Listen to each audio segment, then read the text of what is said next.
आज पश्चिम बंगाल में टीएमसी अर्थात तृणमूल कांग्रेस नहीं, तालिबानी मानसिकता और कल्चर की सरकार वहां पर काबिज है।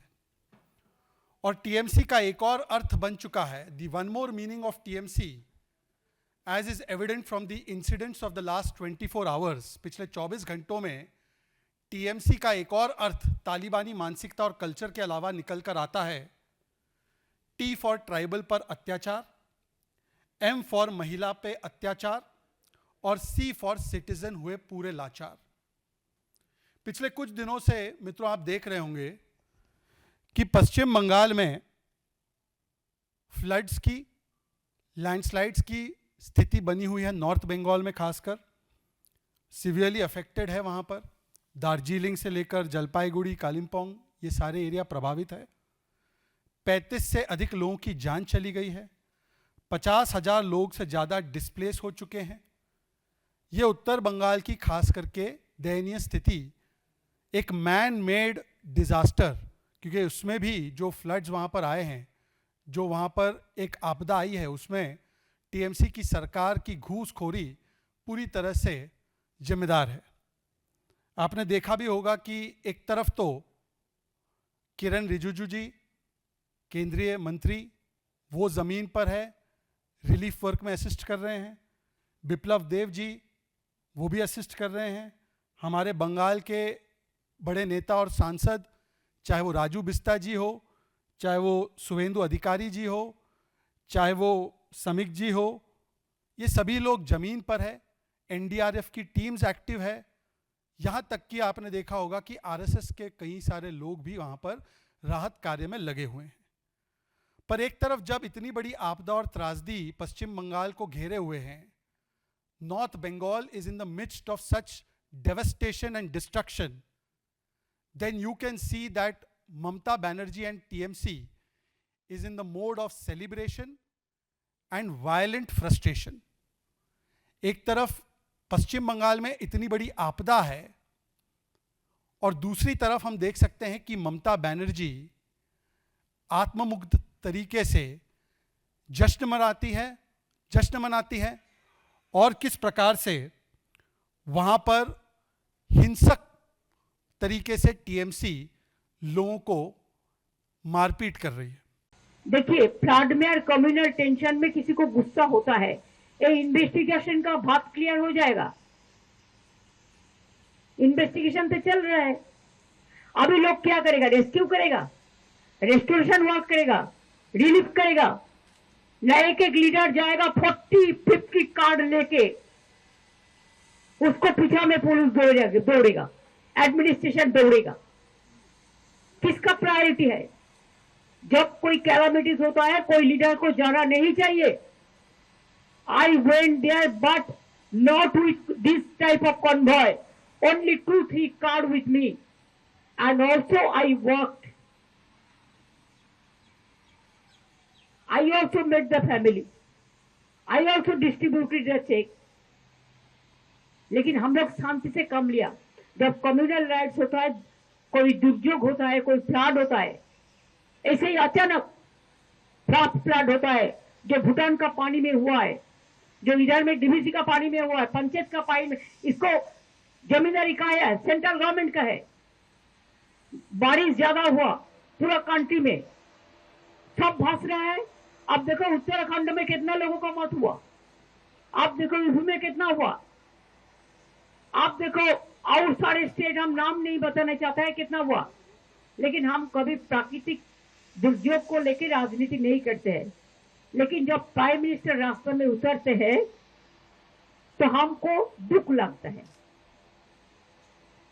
पहले दिन उन्होंने बीजेपी का बात पे कह दिया कि ब्रिज कोलैप्स करके हुआ। नहीं, ये गुजरात नहीं है, गुजरात ब्रिज कोलैप्स करके नहीं हुआ।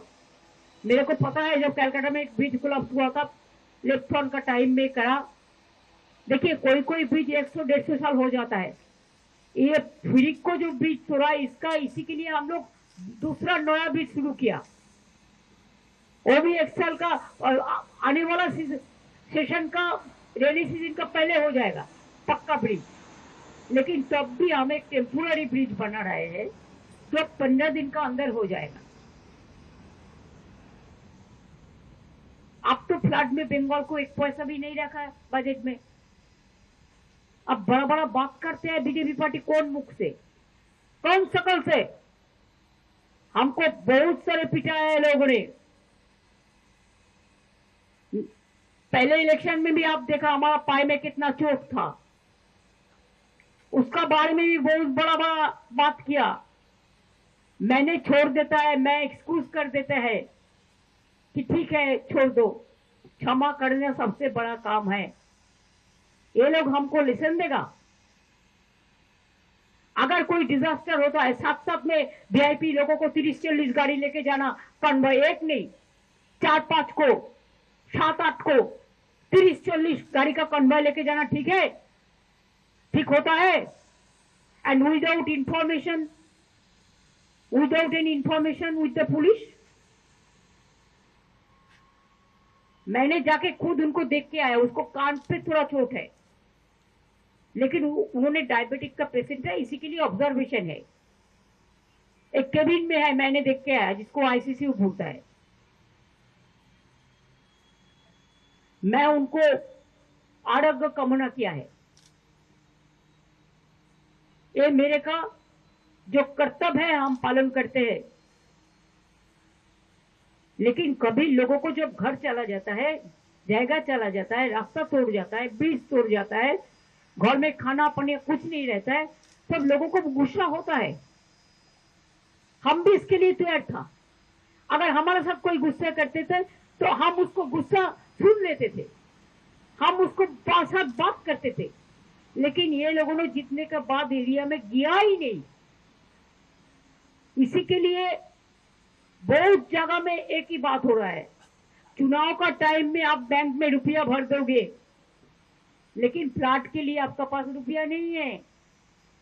अभी तुम चुनाव के लिए कोई जगह में रिलीफ में छूट दे रहा है, लेकिन बंगाल में एयर फेयर बागडोगरा से जो कलकत्ता आ रहा है उसको आप 18,000 कर दिया जो दिन से डिजास्टर हुआ।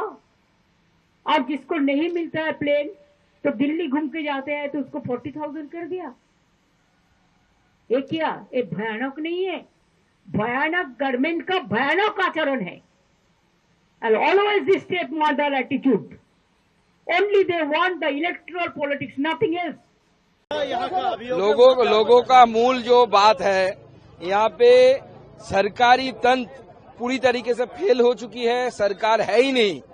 हमारे बीजेपी के भी लोग सारे गरीब है, हमारे प्रधान से लेकर मेंबर उतना अमीर नहीं है, तृणमूल की मेंबर प्रधान जैसे होता है। हमने कोशिश किया है लोगों के पास खड़े होने के लिए। हमने 10-15 जो उनको दिया है, बाकी ट्रक में रखा हुआ है। हमारे यहाँ पे कार्यकर्ता बाकी जो लोग पीड़ित है, कौन ज्यादा पीड़ित है, ये सब तय करके वो लोग बांटेंगे। पूरे मैंने 100 क्विंटल चावल भेजा है, उसमें से 30-40 क्विंटल इधर जलपाईगुड़ी में भेजा गया है। बाकी भी रिलीफ वर्क के लिए हमारे पार्टी की तरफ से हम कोशिश कर रहे हैं, लेकिन हम पॉलिटिकल पार्टी है। सरकार के पास बहुत ताकत होता है। यहाँ के स्टेट गवर्नमेंट जो है, उस स्टेट गवर्नमेंट को और भी मुस्तैदी से काम करना चाहिए। स्टेट गवर्नमेंट है ही नहीं, ममता बनर्जी आके घूम के चली गई, तो कैसे होगा ऐसे? दादा, यहाँ पे कितना तादाद पे यहाँ पे क्षतिग्रस्त हुआ है? यहाँ पे बहुत सारे लोग क्षतिग्रस्त हुए हैं। सबसे इम्पोर्टेंट जो चीज है कि बहुत सारे लोग यहाँ पे 24 परगना से, यहाँ पे यूनिक प्रॉब्लम है, 24 परगना से मुसलमान द्वारा अत्याचारित होकर यहाँ पे आके रह रहे हैं। उनका ना जमीन का कागज है, वो नदी के जो चौर बोलते हैं हम लोग, वहाँ पे हाँ तट किनारे या आइलैंड में रहते हैं, क्योंकि उनकी जमीन हड़प ली गई उधर। तो वहाँ वो यहाँ पे आया रिफ्यूजी, वो डबल टाइम रिफ्यूजी है। पहली बार बांग्लादेश से रिफ्यूजी हुए, फिर यहाँ पे पश्चिम बंगाल में रिफ्यूजी हुए। उनके लिए उनके जो घर बार था सारा बह गया। बहुत सारे घर यहाँ पे हम आकलन कर रहे हैं, और मुझे लगता है वीडियो को भी जमीन पे उतर के आकलन करना चाहिए, क्योंकि प्रधानमंत्री रिलीफ फंड से बहुत पैसा दिया गया है राज्य सरकार को, और राज्य सरकार झूठ बोल रही है, क्योंकि मैंने पूरा ब्यौरा मंगवाया। किरण रिजिजू जी से बात हुआ, उन्होंने पूरा ब्यौरा दिया है कि हर साल प्रधानमंत्री हमारी तरफ से, केंद्र सरकार के तरफ से हमने कितना पैसा राज्य सरकार को दिया है। आप जानते हैं कि हर स्टेट का SDRF स्टेट के लिए SDRF फंड होता है।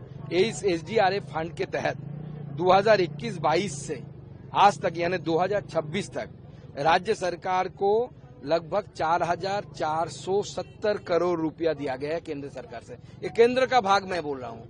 इस SDRF फंड का 75% सेंट्रल देता है, मोदी जी देते हैं, 25% स्टेट गवर्नमेंट देता है, नहीं यानी ममता बनर्जी देता है। तो इसका पूरा अगर देखें पश्चिम बंगाल को 2021 से 2026 तक टोटल 5,960 ऑलमोस्ट 6,000 करोड़ रुपया इसमें फंड में होना चाहिए। इसका 25% यानी 100% का 25% तृणमूल का है, यानी तृणमूल गवर्नमेंट का है, स्टेट गवर्नमेंट का है। 75% यानी 75% हमारे सेंट्रल गवर्नमेंट का है। यानी सेंट्रल गवर्नमेंट ने इसमें से 5,590 करोड़ में से 4,470 करोड़ रुपया मोदी जी ने दिया है लास्ट 21 से लेकर 26 तक। कितना साल हुआ? 5 साल में दिया है। ये पैसा कहाँ गया? ये पैसे का हिसाब देना पड़ेगा ना।